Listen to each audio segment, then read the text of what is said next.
नाजरीन, आप देख रहे हैं INN चैनल। मैं हूं शेख अहमद अली। इस न्यूज बुलेटिन में आइए नजर डालते हैं दिन भर की बड़ी खबरों पर। मरकजी हुकूमत ने आज वाजे किया कि तेलंगाना में गिरिजन तहफुजात में इजाफा फिलफौर मुमकिन नहीं है। सुप्रीम कोर्ट में इस सिलसिले में एक केस ज़ेरे दौरा है। सुप्रीम कोर्ट की जानिब से उस केस की यकसुई के बाद ही गिरिजनों के तहफुजात में इजाफे से मुताल्लिक कोई एक फैसला लिया जाएगा। मरकज ने यह बात आज लोकसभा में बताई। लोकसभा में TRS के रुकन पार्लियामेंट डॉक्टर रंजीत रेड्डी की जानिब से पूछे गए एक सवाल का मरकजी वजीर कबायली बहबूद अर्जुन मुंडा ने तहरीरी तौर पर जवाब दिया।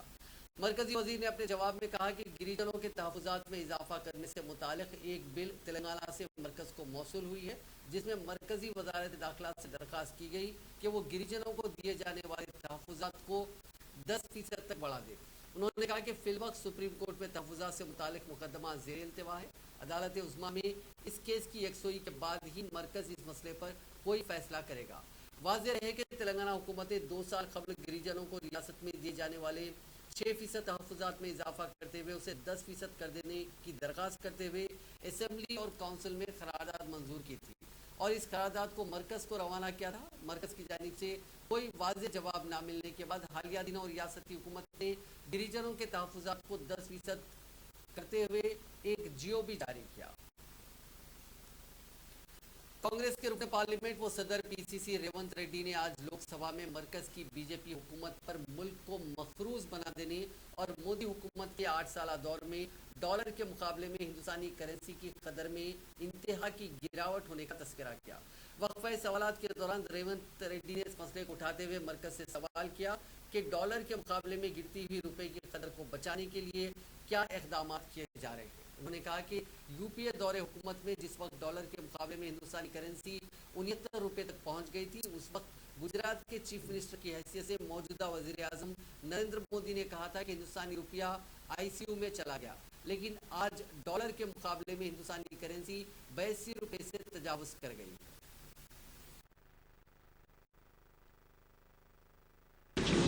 जब डॉलर वैल्यू रुपए में 66 रुपये था तब नरेंद्र मोदी जी पूछिए सर वो यही प्रश्न है सर। हाँ, वही प्रश्न मैं और नरेंद्र मोदी जी दोनों एक ही प्रश्न पूछना चाह रहे हैं सर। वही प्रश्न मैं पूछ रहा हूँ सर, मुझे मौका दीजिए बस। आप तो आपका प्रश्न पूछिए सर मैं हमारा प्राइम मिनिस्टर है sir. I can coat, I can follow his direction for the पूछिए प्रश्न का। सर, रुपया ICU में पड़ा है। देश का दुर्भाग्य है कि दिल्ली सरकार ने ना देश की रक्षा की चिंता है। आपका प्रश्न है क्या सर आप यही प्रश्न है सर, यही प्रश्न है सर। आप किसी प्रश्न स्पीकर सर, आप इंटरप्शन मत कर सकते सर। बैठिए, आप एक मिनट बैठिए, एक मिनट बैठिए। Please sit down, please sit down, please sit down, please sit down, please. एक तो माननीय सदस्यगण, आप सदन के नेता हैं, सदस्यों को ये समझा दो, कभी स्पीकर पर टिप्पणी करके ये नहीं कहे कि आप इंटरफेरेंस नहीं कीजिए, ये मेरा अधिकार है। समझ गए ना आज की बात? मेरे पास अधिकार है। कभी नहीं होगा ऐसा। सुन लिए माननीय सदस्य, सबको बता रहा हूं। आप प्रश्न से पूछो, प्रश्न के संबंधित किसी प्रश्नकाल में किसी के स्टेटमेंट को कोट करने की आवश्यकता, प्रश्न पूछो, जवाब माननीय मंत्री जी देंगे। ना मौका दो, आपसे मौका मांग रहे हैं सर। हिंदी में बोले थे, इंग्लिश में नहीं बोले। मौका मांग रहे हैं सर, मौका मांगने का समय कौन है? मौका मतलब बोले। हाँ पूछो, आपका अधिकार है, सबको मौका देता हूँ। स्पीकर सर, मैं आपका मेंबर हूं, मुझे कुछ दिक्कत हो गए तो मुझे रक्षा करने का आपका पूरी रक्षा करेंगे, रिस्पॉन्सिबिलिटी है। पूरी रक्षा करेंगे। क्योंकि मैं छोटे गांव से चुनकर इतना दूर आया, आपके ऊपर बहुत उम्मीद लेकर आए हम, तो हमें रक्षा करना आपका जिम्मेदारी है सर। सर मैं ये कहना चाह रहा हूं सर, आज सरकार के चिंता ऐसा है कि इन लोगों का कुर्सी बचाने का चिंता है, ना रुपया गिरने का रोकने के लिए कोई चिंता नहीं है, कोई एक्शन प्लान नहीं है। जब 66 रुपीस में रुपी था, ICU में चला गया। आज के तारीख में according to our finance minister reply 83 rupees 20 paisa. ICU से 2 रास्ते है सर, एक रास्ता ठीक होकर घर पर आना, दूसरे रास्ता मर्चरी को जाना। तो ये 83 रुपीज 20 पैसा अगर रुपए का वैल्यू था डॉलर के, तो हम सीधा सीधा मर्चरी में चला जा रहा है। इसीलिए मैं ये पूछना चाह रहा हूं हमारे फाइनेंस मिनिस्टर से, अगर मार्च आईसीयू से घर लाने के लिए कोई एक्शन प्लान है क्या? वो उसके मेरा और नरेंद्र मोदी जी का एक ही सवाल है, माननीय सदस्य, कब घर पे लाएगा? और मेरा दूसरा मैडम सप्लीमेंट्री सर सप्लीमेंट्री दूंगा आपको। समुद्री तूफान मंदूस के जेर असर पीर को भी हैदराबाद के कई इलाकों में बारिश का सिलसिला जारी है। इतवार की शाम से ही शहर में बारिश हो रही है। शहर के जुबली हिल्स, बंजारा हिल्स, फिल्मनगर, मादापुर, हाईटेक सिटी, कोंडापुर, गच्चीबौली, गोलकुंडा, लंगर हाउस, मेहदीपट्टनम, नामपल्ली, खैरताबाद और दीगर इलाकों में हल्की बारिश हुई। हैदराबाद के मौसमियाती मरकज ने कहा कि अगले 3 दिनों तक बारिश का इम्कान है। रियासत में मशरिक और जुनूब मशरिक इलाकों से हवाएं चल रही हैं और इसके ज़ेर असर दर्जे हरारत में गिरावट हो रही है और सर्दी की शिद्दत में इजाफा हुआ है। तूफान के असर से जिले मेदक के कई इलाकों में भी 2-3 दिनों से हल्की बारिश हो रही है, जिसकी वजह से किसानों को शदीद मुश्किलात का सामना करना पड़ रहा है।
Complete blackout and on again.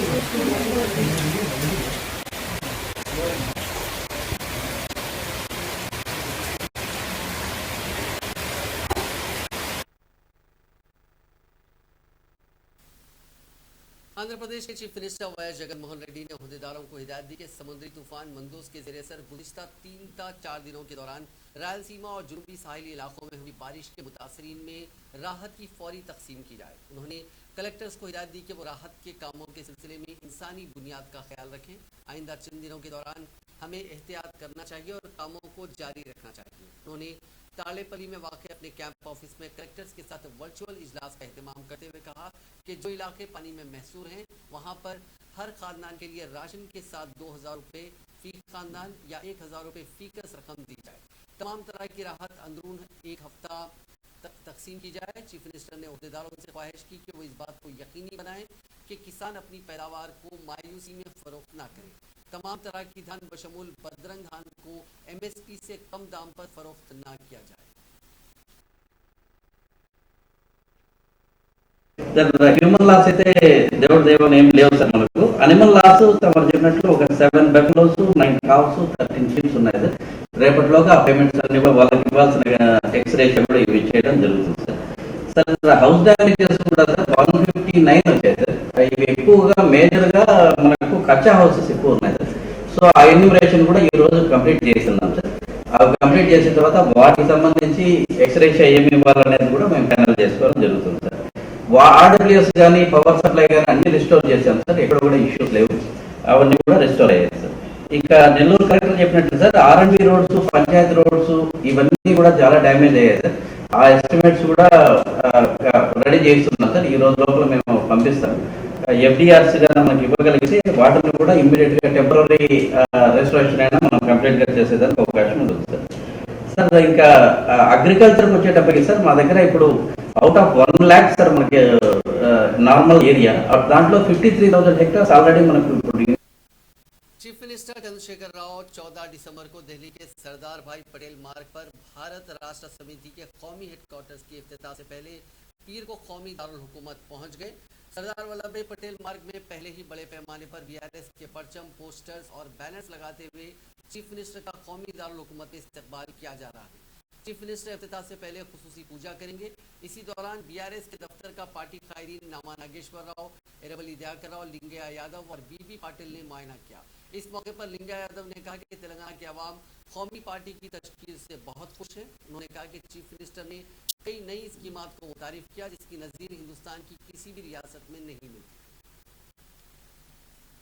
Andhra प्रदेश में जल्दी तेलंगाना की हुक्मरान जमात भारत राष्ट्र समिति के दफ्तर की तामीर शुरू की जाएगी।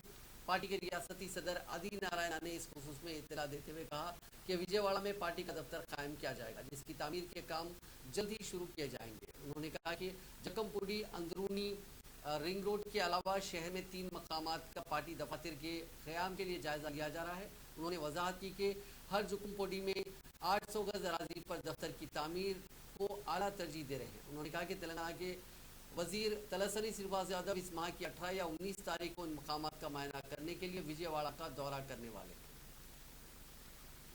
वजीर पंचायत राज एरवली दयाकर राव ने कहा कि वजीर आला चंद्रशेखर राव की क़यादत में भारत राष्ट्र समिति तेलंगाना के अवाम की फलाह व बहबूद और तरक्की के लिए काम कर रही है। उन्होंने पार्टी कारकुनों से कहा कि वो वजीर आला चंद्रशेखर राव की जानिब से नाफिज करदा फलाही और तरक्याती स्कीमात को अवाम तक पहुँचाने के लिए सख्त मेहनत करें। वजीर ने मशवरा दिया कि रियासत की तरक्की और बहबूद में तमाम को हिस्सा लेना चाहिए। उन्होंने साथ ही पार्टी कारकुनों को हर तरह से तहफ़्फ़ुज़ फराहम करने का वादा किया। उन्होंने ज़िले वरंगल के पालकुर्ती असेंबली हल्के के मुख्तलिफ मंडलों से ताल्लुक़ रखने वाले कांग्रेस और बीजेपी के कारकुनों की हुक्मरान जमात भारत राष्ट्र समिति में शमूलियत के मौके पर खिताब करते हुए कहा कि तेलंगाना राष्ट्र समिति की भारत राष्ट्र समिति पार्टी में तब्दीली के बाद बीआरएस पार्टी में बड़े पैमाने पर दीगर जमातों के कारकुन शामिल हो रहे हैं। उन्होंने जोर देते हुए कहा कि ये कारकुन बीआरएस को मजीद मजबूत करेंगे। वजीर अक़लियती बहबूद कुपला ईश्वर ने उपल भगायत में 2 एकड़ अराजी पर क्रिश्चियन भवन की तामीर के लिए संग बुनियाद रखा। इस मौके पर वजीर मौसूफ ने इमारत की तामीर के लिए 70 करोड़ रुपये मालियत की 2 एकड़ अराजी अलॉट करने पर चीफ मिनिस्टर चंद्रशेखर राव से इजहार तशक्कुर किया। उन्होंने कहा कि क्रिश्चियन भवन की तामीर का काम 10 करोड़ रुपए के सरफे से आइंदा साल दिसंबर तक मुकम्मल कर लिया जाएगा। ये कहते हुए कि चीफ मिनिस्टर तमाम तबकात की तरक्की के लिए मसाई कर रहे हैं। उन्होंने कहा कि चीफ मिनिस्टर चाहते हैं कि रियासत में इस तरह क्रिसमस तकारीब मनाई जाएं जिनकी मिसाल दीगर रियासतों में ना मिले। इस मौके पर रियासती वजीर तलसनी श्रीनिवास यादव ने कहा कि चीफ मिनिस्टर ईसाइयों का काफ़ी एहतराम करते हैं। क्रिश्चियन भवन की तामीर में वजीर कुपला ईश्वर ने अहम रोल अदा किया है। इसके लिए उन्होंने कई मरतबा चीफ मिनिस्टर से नुमाइंदगी की जिस पर चीफ मिनिस्टर ने ताक़ीद के बावजूद अहम मकाम पर इमारत की तामीर को मंजूरी दी।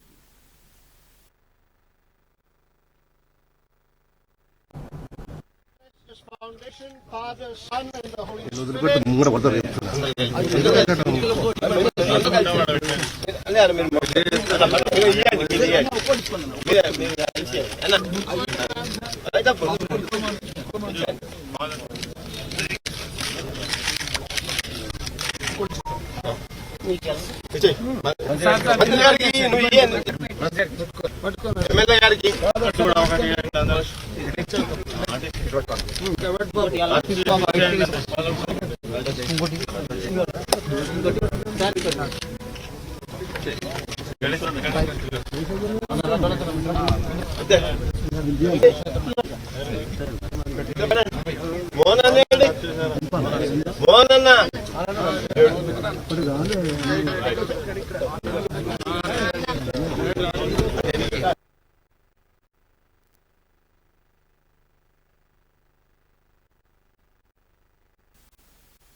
वजीर सिविल सप्लाईज गंगुला कमलाकर ने कहा कि करीमनगर में जो स्मार्ट सिटी के काम हो रहे हैं वो वक्त पर मुकम्मल होने चाहिए। वजीर मौसूफ जिन्होंने आज करीमनगर शहर का दौरा किया बोमकल स्क्वायर पर स्मार्ट सिटी फेज 2 के कामों के हिस्से के तौर पर ओल्ड पावर हाउस से नाका स्क्वायर तक तामीरी कामों का मुआयना किया। उन्होंने इस मौके पर काम की पेशरफ की तफसीलात हासिल की। उन्होंने इन कामों की पेशरफ पर इत्मीनान का इजहार किया। इस मौके पर उन्होंने ओहदेदारों को कामों की पेशरफ में तेजी की भी हिदायत दी। उन्होंने कहा कि तमाम कामों को मुकर्ररा शेड्यूल के मुताबिक मुकम्मल किया जाए। తీసుకొని రావడం జరిగింది। ఈరోజు కరీంనగర్ రూరల్ కొత్తపల్లి మండలం కరీంనగర్ రూరల్ మండలం ఇందులో రెన్యువల్ రోడ్స్ కొత్త రోడ్స్ కలుపుకొని ఈరోజు 59,30,00,000 రూపాయలు శాంక్షన్ చేయడం జరిగింది। GO number 407 and zero number 406, 407 Panchayat Raj department. ఈ పంచాయరాజ్ డిపార్ట్మెంట్ వల్ల ఫ్లడ్ డ్యామేజ్ కింద ఉన్న రోడ్స్ మొత్తం కూడా ఒక 9 నుంచి 10 ఫ్లడ్ డ్యామేజ్ రోడ్స్ తో పాటు 6 కొత్త రోడ్స్. ఈ 6 కొత్త రోడ్స్ చాలా ఇంపార్టెంట్ రోడ్స్. అవన్నీ కూడా మీకు జీవో ఇస్తాం ఏ రోడ్స్ అనేది. అవిటికి 40 वजीर सेहत हरीश राव ने वाजे किया कि चीफ मिनिस्टर चंद्रशेखर राव तेलंगाना में सेहत के शोबे पर खुसूसी तवज्जो मरकूज किए हुए हैं. उसी के हिस्से के तौर पर 33 अजला में 33 मेडिकल कॉलेजेस कायम किए जा रहे हैं और कई अजला में मेडिकल कॉलेजेस ने काम करना शुरू कर दिया.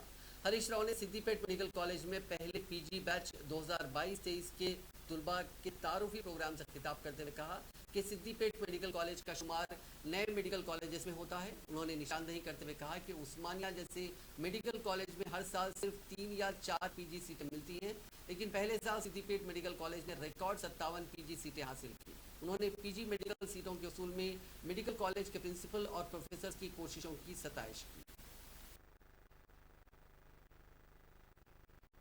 Years number of UGCs were 2,950. So after formation of Telangana state, within 7 years, we made the number 6,715. And that means it is more than double. What was done in 6 decades was doubled in 6 years. That you should understand the persuasion and the commitment of the Telangana state government. Please concentrate on education, on treatment, and take care of your undergraduate students. So any kind of deficiencies, any requirements, please tell your principal or bring it to my notice. Will be helpful to you. Will resolve whatever the required issues and whatever the requirements and your needs. TRS रुकने council कविता ने कहा है कि मरकज की BJP हुकूमत के खिलाफ बड़े पैमाने पर तहरीक शुरू करने की जरूरत है. उन्होंने आज तेलंगाना जागृति के कारकुनों पर जोर दिया कि वो अलहदा रियासत तेलंगाना की तहरीक के तर्ज पर नई तहरीक में शामिल हो जाएं. मुशीराबाद के एक फंक्शन हॉल में खिताब करते हुए कविता ने मरकज की बीजेपी हुकूमत को शदीद तनकीद का निशाना बनाया. उन्होंने कहा कि तेलंगाना की खवातीन की आंखों से आंसू रवान नहीं होते, वो सिर्फ जुल्म बर्दाश्त करते हैं. दिल्ली शराब मामले में सीबीआई की जानिब से गुज़िश्ता रोज़ उनसे कई घंटों तक पूछताछ की गई थी. उसके बाद पहली बार उन्होंने आज अपनी तंजीम तेलंगाना जागृति के कारकुनों के साथ एक खुसूसी इजलास मुनक्किद किया, जिसमें सैकड़ों की तादाद में तंजीम के कारकुनों ने शिरकत की. వర్గాలలో రంగాలలో జరగాల్సినటువంటి అంశాలను జరుగుతున్నటువంటి వివక్షను వివరించి చెప్పడానికి డెడికేటెడ్ గా పనిచేయడానికి ఒక సంస్థ కావాలని చెప్పి ఆనాడు తెలంగాణ జాగృతిని మనం ఏర్పాటు చేసుకోవడం జరిగింది. ఆనాడు మనకున్నది ఒకటి సింగిల్ పాయింట్ ఎజెండా, తెలంగాణ రాష్ట్రం సాధించుకోవాలనే ఎజెండా. దానికోసం చెయ్యని పనుల్లో గౌరవ దేశపతినన్న గారు, దేవిప్రసాద్ అన్న గారు అనేకమైనటువంటి అంశాలను ఒకసారి నిలవేసి మనం ఏమేం చేసినామని అనేకమైన అంశాలను చేసినాం. మన భాష మీద జరుగుతున్న వివక్షను, మన పండుగల మీద జరుగుతున్నటువంటి వివక్షను బయట. तेलंगाना बीजेपी के सदर बंडी संजय ने चीफ मिनिस्टर चंद्रशेखर राव पर अपने खानदान के तहफ़्फ़ुज़ के लिए तेलंगाना के जज्बात का इस्तेमाल करने का इल्ज़ाम लगाया. उन्होंने जगतियाल जिले में प्रजा संग्राम यात्रा के मौके पर मीडिया से बात करते हुए टीआरएस की तर्ज हुक्मरानी को तनकीद का निशाना बनाया. उन्होंने चंद्रशेखर राव पर तेलंगाना के जज्बात को दोबारा इस्तेमाल करने की साजिश करने का भी इल्ज़ाम लगाया. उन्होंने सवाल किया कि हुकूमत ने रियासत में गरीब आवाम के साथ क्या इंसाफ किया है. बंडी संजय ने सवाल किया कि चीफ मिनिस्टर की तरफ से किए गए वादों को क्यों पूरा नहीं किया जा रहा. దాన్ని తీసుకొచ్చి దాని ద్వారా రాజకీయ లబ్ధి పొందే ప్రయత్నం చేస్తున్నారు. ఇది దేనికోసం అంటే ఆయన కుటుంబాన్ని కాపాడడం కోసము, అక్రమంగా ఆయన సంపాదించిన ఆస్తుల మీద, ఆయన కుటుంబం యొక్క అవినీతి మీద, తెలంగాణ సమాజంలో వస్తున్నటువంటి ఆలోచనల విషయంలో ప్రజల దృష్టి మళ్లించడానికి, భారతీయ జనతా పార్టీకి పెరుగుతున్న ఆదరణ చూసి దాన్ని సహించలేక, భరించలేక ఈ విధంగా కుట్రలు చేస్తున్న విషయాన్ని తెలంగాణ సమాజం గ్రహించాల్సిందిగా భారతీయ జనతా పార్టీ విజ్ఞప్తి చేస్తున్నది. కేసీఆర్ మాటలు ఎప్పుడు పట్టించుకోడు. కేసీఆర్ మళ్లీ చెల్లె రూపాయి అయిపోయాడు. నువ్వు రాజశ్యామను యాగం చేయి, ఇంకా యాగం చేయి. నీ స్వార్థ పూర్త బుద్ధి నీ కుట్రలు కుతంత్రాలు, నీ కుటుంబం అవినీతి। जनसेना पार्टी आइंदा आम इंतखाबात में तेलंगाना में मुकाबला करने की तैयारी कर रही है। पार्टी सदर पवन कल्याण की हिदायत के मुताबिक 32 हलकों में पार्टी के जिम्मेदारों का इंतखाब किया गया। ये तमाम अपने अपने अलाट करदा हलकों का दौरा करेंगे और रिपोर्ट तैयार करेंगे। इस रिपोर्ट के मुताबिक उम्मीदवारों का ऐलान किया जाएगा। जनसेना के क़याम के बाद से पार्टी के तंजीमी ढांचे को मुस्तहकम करने के लिए काम करने वालों को मजीद मौके फराहम करने के इरादे से पहले मरहले में 32 अफराद को जिम्मेदारियां दी गई हैं। वाज़ेह है कि अदाकार से सियासतदान बने पवन कल्याण की ये पार्टी पड़ोसी रियासत आंध्र प्रदेश के इंतखाबात में हिस्सा लेती आ रही है। आंध्र प्रदेश असेंबली में इसका एक रुकन असेंबली है। इनकम टैक्स डिपार्टमेंट ने हैदराबाद में सरकर्दा फिल्म प्रोडक्शन कंपनी मैत्री मूवी मेकर्स के दफ्तर पर धावे किए। बताया जाता है कि आईटी के अहदेदारों ने 15 मकामात बशमूल 3 प्रोड्यूसर्स वाई रविशंकर, नवीन और मोहन के दफातर और मकानात पर ये धावे किए। इस प्रोडक्शन कंपनी ने बाज़ मशहूर फिल्मों को प्रोड्यूस किया। हालिया दिनों के दौरान इस कंपनी ने बेशतर बड़े प्रोजेक्ट्स भी शुरू करते हुए अदाकारों को भारी मुआवजे की रकम भी अदा की। अदाकार से सियासतदान बने पवन कल्याण की हालिया फिल्म उस्ताद भगत सिंह ये कंपनी प्रोड्यूस कर रही है। फिल्म 2023 में रिलीज की जाएगी। फिल्मों के अलावा इस कंपनी ने फिल्म डिस्ट्रीब्यूशन में भी कदम रखा। इस बैनर के साथ NRIs की सरमायाकारी की भी इत्तला थी। इम्तिहान तहरीर करने के लिए जाने के दौरान तेलंगाना के जिले नलगुंडा में पेश आए सड़क हादसे में 15 तलबा जख्मी हो गए। यह हादसा जिले की कौमी शाहराह 65 ताटेकल फ्लाईओवर से सर्विस रोड उबूर करने के दौरान कॉलेज की बस को पीछे से लॉरी ने टक्कर दे दी। हादसे के सबब कॉलेज की बस उलट गई। इस बस में PG कॉलेज ऑफ नर्सिंग के तलबा नलगुंडा में इम्तिहान लिखने जा रहे थे। हादसे के वक्त कॉलेज की बस में तकरीबन 40 तलबा सवार थे, जिनमें 15 जख्मी हो गए। उनमें 3 की हालत तशवीशनाक बताई जाती है। हादसे की इत्तला मिलते ही पुलिस मौके पर पहुंच गई। पुलिस ने राहत के कामों का आगाज किया और बस को सड़क से हटाते हुए उस सड़क पर ट्रैफिक को बहाल किया। తాటికల్ రోడ్ క్రాసింగ్ లో హైవే కాడ జాగ్రత్తలు లేక యాక్సిడెంట్ అయింది।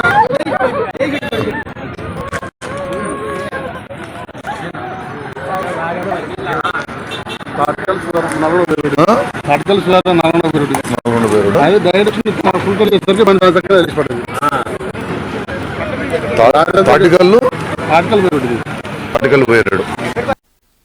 कुमरम भीम आसिफाबाद में एक शेर ने बाइक पर सवार एक नौजवान पर हमला कर दिया, जिसके नतीजे में वो जख्मी हो गया। कागजनगर से ताल्लुक रखने वाला ये शख्स वानखेड़ी मंडल की सिमत आ रहा था कि इनको सापुर को पार करने के बाद झाड़ियों में से एक शेर ने अचानक उस पर हमला कर दिया, जिसके नतीजे में ये नौजवान घबराकर सड़क पर नीचे गिर पड़ा। इस हमले के बाद शेर भी दूसरी तरफ नीचे गिर पड़ा। इस वाक़े के बाद खौफ के आलम में नौजवान अपनी बाइक को छोड़कर तकरीबन 1 किलोमीटर तक दौड़ता रहा। इतला मिलते ही इसको इलाज के लिए अस्पताल मुंतकिल किया गया। इस सिलसिले में महकमे जंगलात के अहदेदारों को चौकस किया गया, जिन्होंने वहां पहुंचकर शेर के पंजों के निशानात को पाया। महकमे जंगलात के हुक्काम ने मशवरा दिया कि शेरों की नकलो हरकत के पेश नज़र चौकसी अख्तियार की जाए।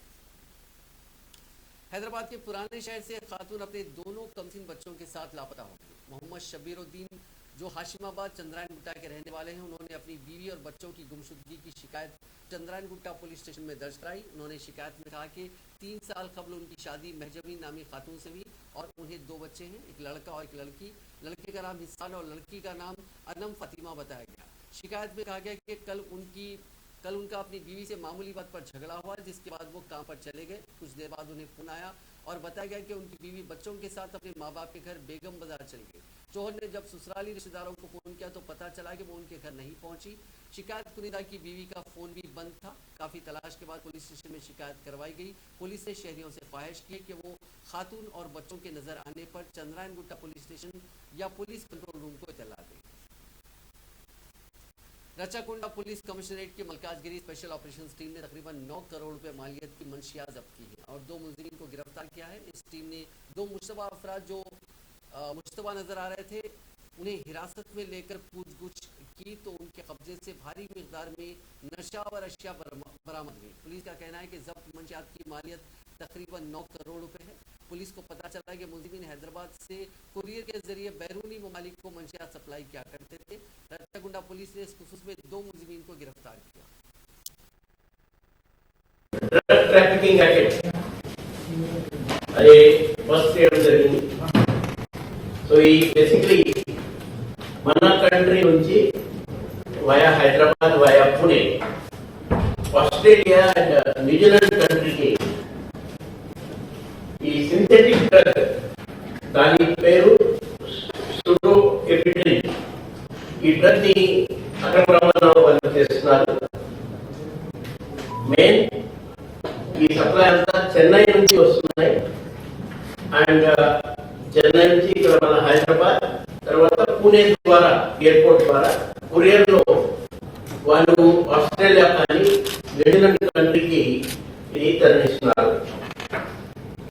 ఈ మాదిక్ గారు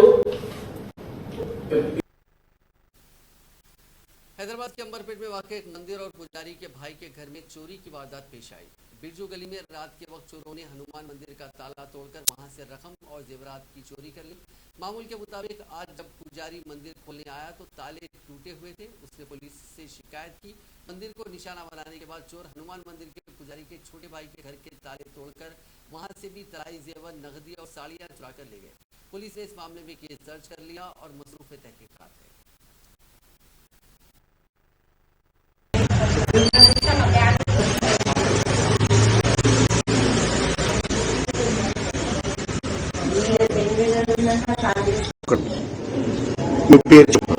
పేరు ప్రశాంత్ శర్మ అండి.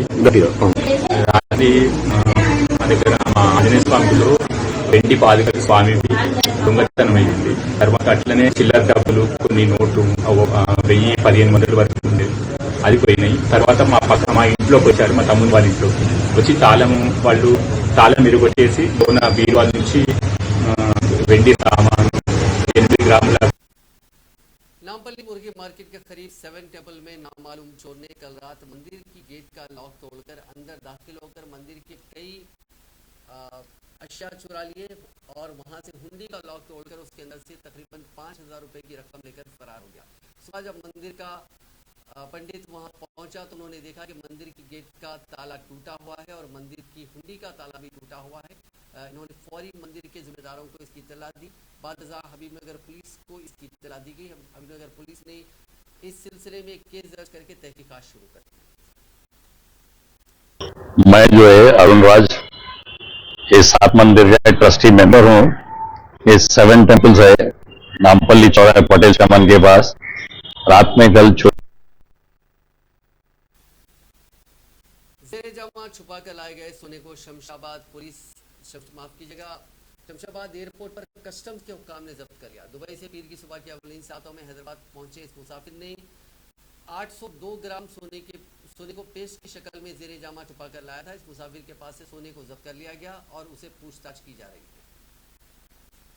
कल रात सिकंदराबाद रामगोपाल पेट के इलाके में फ्लाईओवर ब्रिज के करीब टाटा एस और चिकन ले जाने वाली गाड़ी में टक्कर हुई, जिसके नतीजे में चिकन की गाड़ी पलट गई और इस हादसे में 4 लोग जख्मी हुए। पुलिस ने जख्मियों को करीबी अस्पताल पहुंचाया। कर्ज की रकम की वापसी के लिए दबाव पर नौजवान को रकम देने के बहाने तलब करते हुए बड़ी ही बेदर्दी से कत्ल कर दिया गया। ये वारदात तेलंगाना के भद्रादरी कोतगुड़म जिले के टेकुलापल्ली मंडल में पेश आई। तफसीलात के मुताबिक 24 साल अशोक कुमार खम्मम में एक सॉफ्टवेयर कंपनी में काम कर रहा था। अशोक जरूरत पड़ने पर प्रेम कुमार को कर्ज देता था। प्रेम कुमार अशोक का 80,000 रुपए तक का मकरूज था। अशोक ने अपनी सालिसी से एक और शख्स को कर्ज दिया था। अशोक इन दोनों से उसकी रकम वापस करने के लिए इसरार कर रहा था। इसी मामले में उनके दरमियान झगड़े हो रहे थे। प्रेम कुमार ने कर्ज की अदायगी के बहाने अशोक को तलब किया, जिस पर वो अपनी बाइक के जरिए मुतियालापाडू चौराहे पर पहुंचा। मंसूबे के मुताबिक अशोक को मुलजिम प्रेम कुमार ने मकामी पंचायत दफ्तर ले जाकर उसका बेदर्दी से कत्ल कर दिया। इस मामले में दीगर के भी होने का शुबा है। पुलिस इस मामले की तहकीकात कर रही है।